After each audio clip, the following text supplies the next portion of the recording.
Certified Penetration Testing Professional, Module 4, Social Engineering Penetration Testing. So as you can imagine, we're going to look at a comprehensive methodology for assessing human behavior, because that's really what social engineering penetration testing is about. We're trying to deceive somebody into giving us access. And it's very effective, and there's different mechanisms of doing it. So let's take a look. So what are some of the concepts of social engineering penetration testing? Deception. We're trying to deceive somebody in trickery. It's tricking. We're tricking somebody into giving us access. So we manipulate people to divulge sensitive information. And it's really the human factor. So we're doing in social engineering, we're testing the security and seeing if the human can be exploited.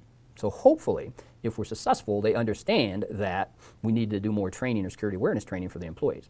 So the tester has to be careful, because when you're doing social engineering, you might get into some legal issues, because you might violate somebody's privacy and create embarrassing situations. So what in most cases we recommend, if social engineering is part of your scope of work, you make sure that you never actually identify the people. You just talk about the concepts of what worked and what didn't work. But you do not actually mention the people by name. The organization can take care of that, but you don't put it in the report, the person's name or anything like that. Remember, that's very important as well. Anytime you're doing your testing, you do not criticize the people. It's not your job to figure out what the people do or don't do. Your job is to state the facts. So you look at the policy, the procedures, and the process. If it's missing from the policy, then of course you're going to say it's missing from the policy. If it's in the policy, you don't say, well, the people didn't follow it. You just say the policy had it in there. They need to audit and check their policy and make sure the policy is being used. We never want to criticize people, because that's professionalism. Do not call anybody out. All right. So how do we become a good social engineering pen tester? Well, the best social engineering pen testers are salespeople. If they know how to sell, they can probably trick people. They have good communication skills. They're creative, interpersonal skills, and they're talkative and friendly in nature. Very important that they're talkative, right? Salespeople are good at talking to you. They come up and they talk about different things, and they do what? They get that trust. You really think they care about you, stuff like that, and the closer you feel to somebody, you're usually going to divulge more information to that person. And that's what social engineering is all about. We want to get close to that person to extract information. So in black box, we might have names, phone numbers, email addresses, and locations of the targets for our testing, as we talked about before. In white box, we're going to have the information, right? Open source intelligence and all those types of things. Well, there's different types of things we can do, right? Social engineering, off-site testing, right? Security awareness, right? Those types of things. Vishing, phishing, smishing, right? These are all different types of testing we can do. And then on-site testing involves testing the physical security of the organization. We got piggybacking, tailgating, eavesdropping, shoulder surfing. All these are different mechanisms we can use when we get on site. But remember, it depends on your scope of work, on what's allowed and not allowed in the organization. So now we're going to look at black box and white box testing with respect to social engineering. The tester has to obtain information about the target in a black box using open source intelligence. In a white box, the client organization provides information such as names, phone numbers, email addresses. So in a white box test, all our work's done for us, as we've already said before. In a black box test, we're going to have to use what we looked at with open source intelligence techniques. So off-site testing means we're off-site and we're going to test the ability of the employee's security awareness. So we're going to look at phishing, send an email in, vishing, voice over IP, and smishing, SMS text messages. If we're on-site, now we're going to test the physical security of the organization and the security policies in place. And what we can do with that when we're on-site, we can see if we can piggyback or tailgate, if we can eavesdrop, if we can shoulder surf. Remember, we can shoulder surf electronically. Most of us have a phone, and our phone has a camera on it. Baiting, reverse social engineering. One of those to do that is pretend to be an authority of a subject or an authority matter and see if people divulge information to us. Dumpster diving, looking in people's trash. Elicitation, telling people, hey, if you do this, I'll help you out. And motivation, everybody else did this, you can do this too. All these are different types of mechanisms. Now, eavesdropping can also be used, of course, off-site because we can intercept communications and attack confidentiality. So what's the process when we do our social engineering testing? Like anything else, we got to plan it and we got to scope it. And then we identify our targets. Once we know our targets, then we look at our penetration testing attempts, right? Different things like that. And then we do our reporting. Test plan and scoping. The tester has to conduct a meeting between the management and the client and define the scope, right? That document has the techniques and methods to be used in the pen test. This helps you create a clear contract that you agree upon and is signed by all parties before the pen test is ever taken. But do remember, before social engineering, you must be aware of the local laws. Your actions may infringe on the liberty resulting in potential legal action. So make sure that you understand the laws in the jurisdiction where you're doing the testing. Be aware of the pretext agreed to in the rules of engagement. Make sure that you understand what the rules of engagement allow. Number two, we want target identification. So remember, the target here in this case is the users. So we got to look at the users, the clients. We might look for the help desk personnel, the systems administrators. All these are different types of things we can do. And we've already covered this in open source intelligence. We're going to use the people searches we already talked about. We're going to search the social networking sites. Remember Maltego. We're going to use FOCA, those types of things. We're going to extract information using the LinkedIn searches, using the Harvester from the Hacker's Choice. All those are different types of things we can use to identify targets. But because we've already done our open source intelligence at this point, we should have a whole list of potential targets that we can actually use for our social engineering as long as it's part of a scope of work and our rules of engagement. Email attack vector, phishing. Spear phishing, whaling means we're going after an executive. In farming, we're doing some type of DNS poisoning. And then telephone is phishing, voice over IP or SMS text messages. Physical, of course, is, we already talked about. We can get on site. We can do a lot of different things. All these are different vectors or attack vectors we can use in social engineering. Shoulder surfing, as I said, we can use electronic surveillance. Your cameras have a zoom on them. You can zoom in on actually somebody typing in and potentially get their password that way, right? So there's different mechanisms. So what about email? So let's look at social engineering penetration testing using email as the attack vector.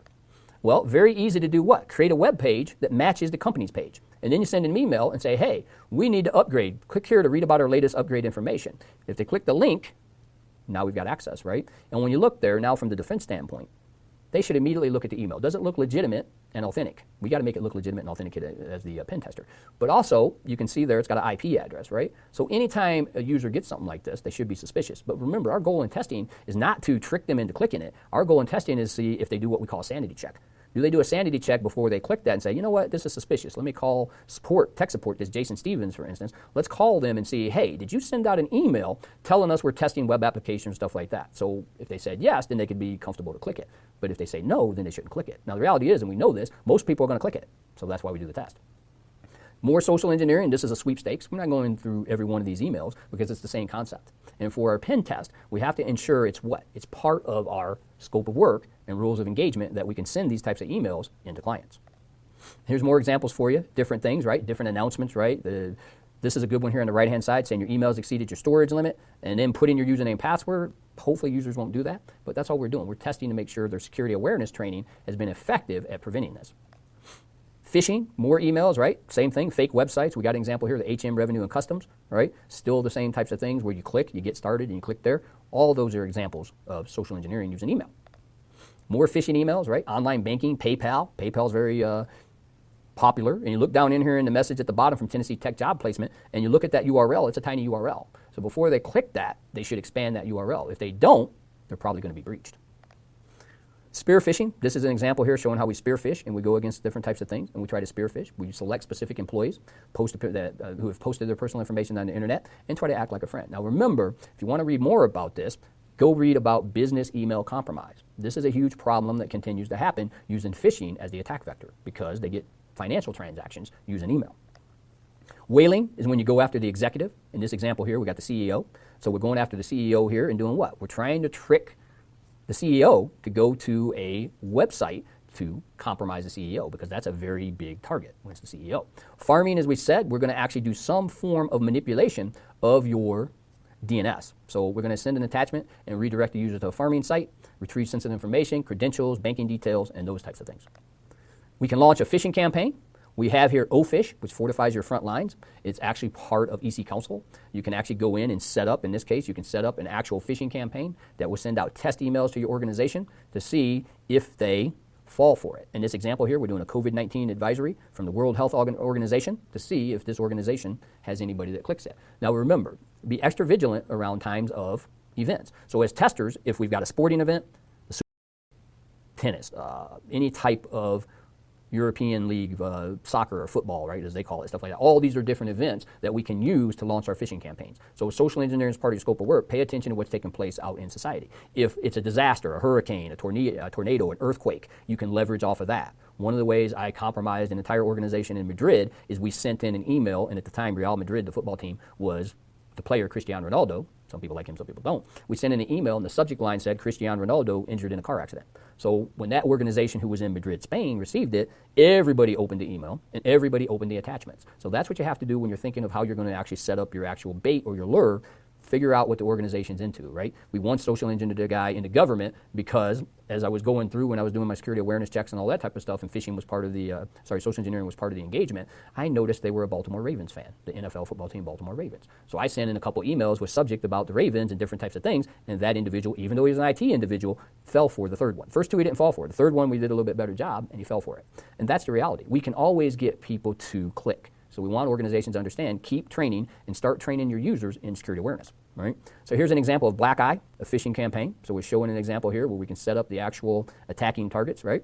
And it says here, make sure you do this as an ethical hacker. You have written authorization and permission. You don't do this types of things. And you see here as an example shows somebody connected. So all we're doing here is, it's benign. We're just showing that somebody clicked the link and they connected back to us. And that's what this is saying. Yep, somebody connected and they entered their username and password.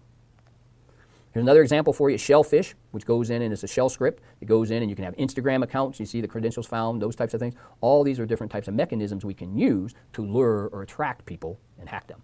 Here's Lucy. That's another phishing campaign, right? You can see different types of things. Again, just different techniques and tools for doing the same type of thing. And one of the favorites from Trusted Sec and Dave Kennedy's team is Social Engineering Toolkit, or SET. And you see within SET, we have spear phishing attack vectors. So since we have spear phishing attack vectors, we can create mass email attacks, phishing attacks, and so on. So we have all these different types of mechanisms we can use to attack organizations. What about, that was the email vector, what about social engineering penetration testing using the telephone attack vector? Well, we call somebody up, so we can act like we're a customer looking for sensitive information. We can pose as an employee who forgot their password, or we can pretend to be what?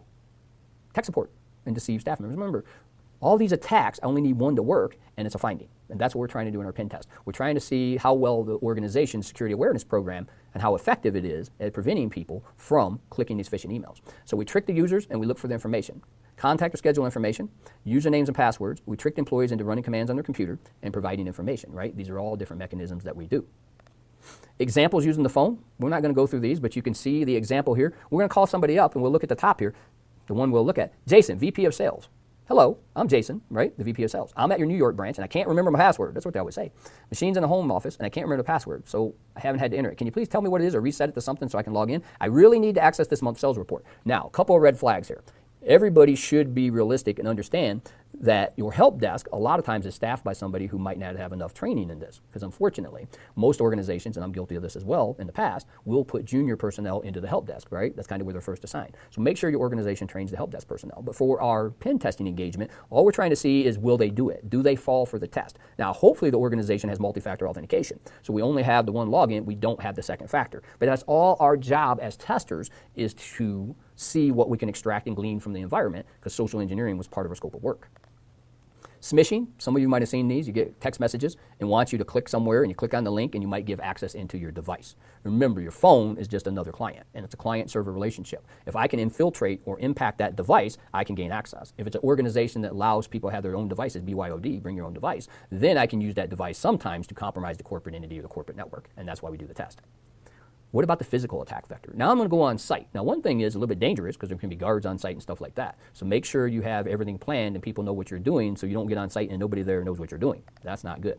So what you do is you visit the site. And you come in and you do different types of things. You're a new customer. You're interested in your products, right? Maybe you do a job interview. Act like you're interested in getting a job there. Anything you can do to get information about the site, right? And once you've done things like that, you try to do as much as possible, taking photos, those types of things, right? And we give you an example here, right? Sales rep, we can do that. I got prospective clients. Can you actually set it up so I can see that, right? All these are different mechanisms that have been tried in one time or another. That's why when you do your social engineering attack, you create a plan. And within that plan, you identify what type of mechanisms you're going to have. So we had on one of those slides, you have a list of answers. So you have questions you ask and potential answers and things like that. And then another questions, follow-up questions. Like, think about almost like you're doing an interview as a reporter. Same type of concept. Then if you can visit the company locality, you can go into the company locality and see what you can get. This is where lock picking and breaching different types of physical security mechanisms might be part of your scope of work. But ensure that you're allowed to do that. And do not, under any circumstances, cut somebody's lock with a bolt cutter or something like that. Make sure that if you pick it, you don't damage the lock in the process. So the cleaning personnel, right? See if you can actually pretend like your ancillary staff, cleaning personnel, right? You're an agent providing services to the company staff. Your shopkeepers, your vendors, right? All these are different mechanisms we can use when we visit the company locally. And try to use a fake ID to gain access. right? Create an ID badge that looks authentic and see if you can enter the office restricted areas and use that fake ID for that, right? And that's what we do here with fake ID. If I can get in with a fake ID, then a potential tester can get in with a fake ID. Try piggybacking. Follow somebody in and say, hey, can you hold the door? Can you let me in, right? Those types of things. Different types of mechanisms we can do to try to have access. And usually what works well is have your arms full of stuff, and when you get there, say, hey, can you get the door for me? Sometimes they'll let you, sometimes they won't. Eavesdropping. Go sit in the cafeteria and listen to people talk. Kevin Mitnick, one of his famous attacks, was going into a phone company many years ago and sitting around the lunchroom and listening to people and talking to people, pretending to be there doing work. And he was able to extract and gather a lot of information from the people. Not only that, you can start determining who's the key personnel in the organization, who's the people who's kind of mad in the organization, right? All this is information we can use when we're doing our social engineering testing. Conversations, right? Befriend the employees, express views, right? Try to extract information, the workplaces, the address, the contact information. Any information you can extract becomes part of your database for trying to figure out different ways to attack or breach them in accordance with your rules of engagement in your scope. Future projects, employee details, structures, policies, all these are different types of things we can do. Eavesdrop, right? Try to obtain information. Hang out around the corner. The water cooler is a popular space, wherever they got their coffee and they fill up the coffee pots, stuff like that. Start looking for the information, maybe laying out in documents that are left in plain sight. All these are different mechanisms we can use to get information for our potential test. Shoulder surf, we already talked about it. We can use cameras for this and different techniques. We can take a telescope, binoculars. If the secretary's desk faces a window, we can go across the street, see if we can watch the secretary log in. All these are different types of things we can do. Of course, we can stand right behind the actual person as they type and look at it as well. Baiting. Drop a USB flash drive. See if you can bait them into putting that USB drive in. Pretend to be a potential employee and say you got the resume on the USB drive and give them the USB drive to put the drive in, and the dropper gets on the machine and we got an infected machine. There's ways we can do that as well.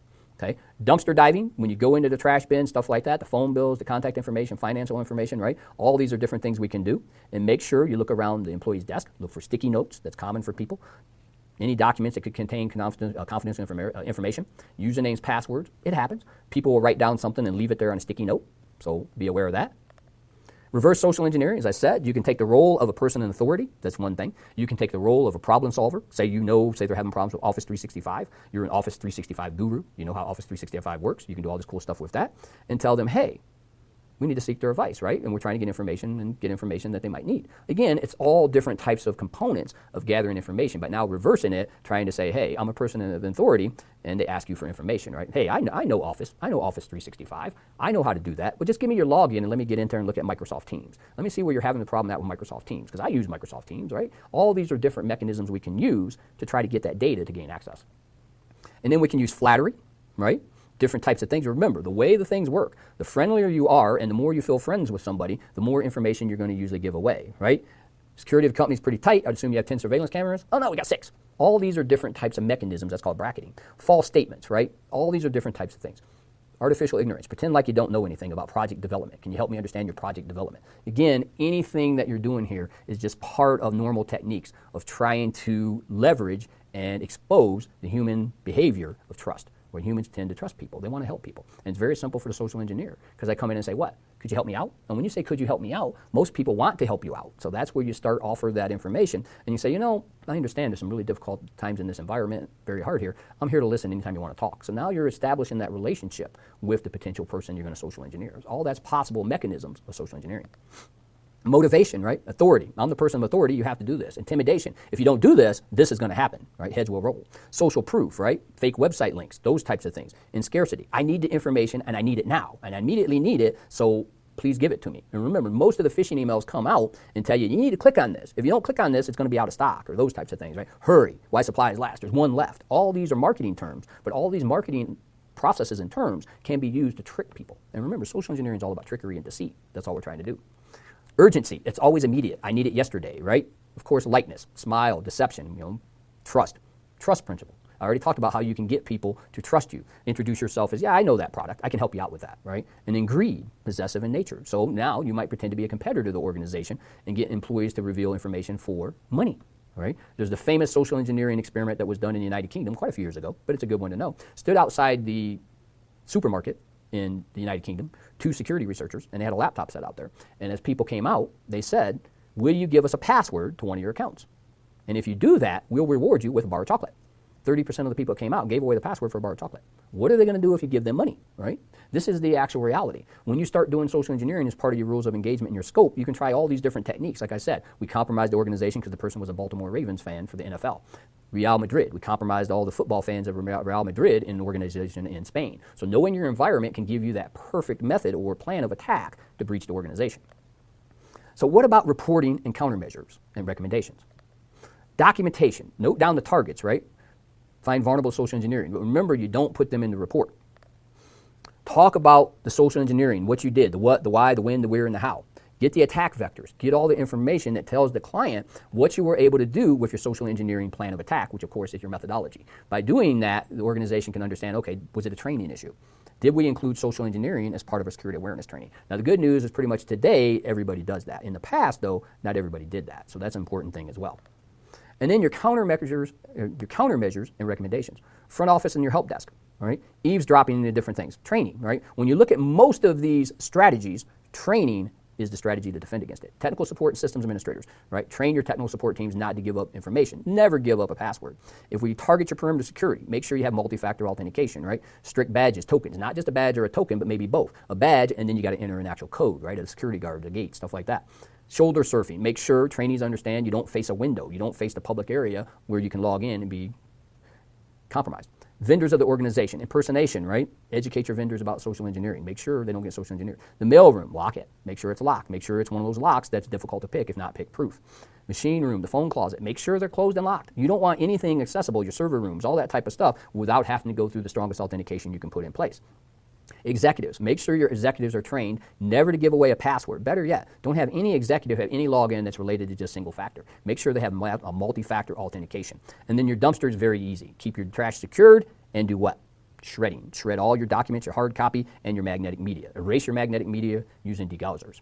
And this brings us to the end of this module. In this module, we went into social engineering. And we talked about how social engineering is based on the ability to trick and deceive a user into giving up sensitive information. We said we could do it via phishing emails. We could do it via the phone. We could do it via physical access onto the site. So we covered all these different mechanisms of social engineering. And we explained the importance of social engineering when it comes to training. So you got to make sure your security awareness training covers social engineering. By doing that, it'll help your organization. But as pen testers, if it's part of our scope of work, we want to have a plan of attack. And part of that plan of attack is getting to know the organization. Moreover, getting to know the organization employees. Like I said, we had a Baltimore Ravens fan, we breached the company that way. We was in Madrid, Spain, we breached the company that way. So understanding and getting to know your client, like an adversary would as well, you can potentially identify if any of those types of things are successful. And remember, we can pretend to be technical support.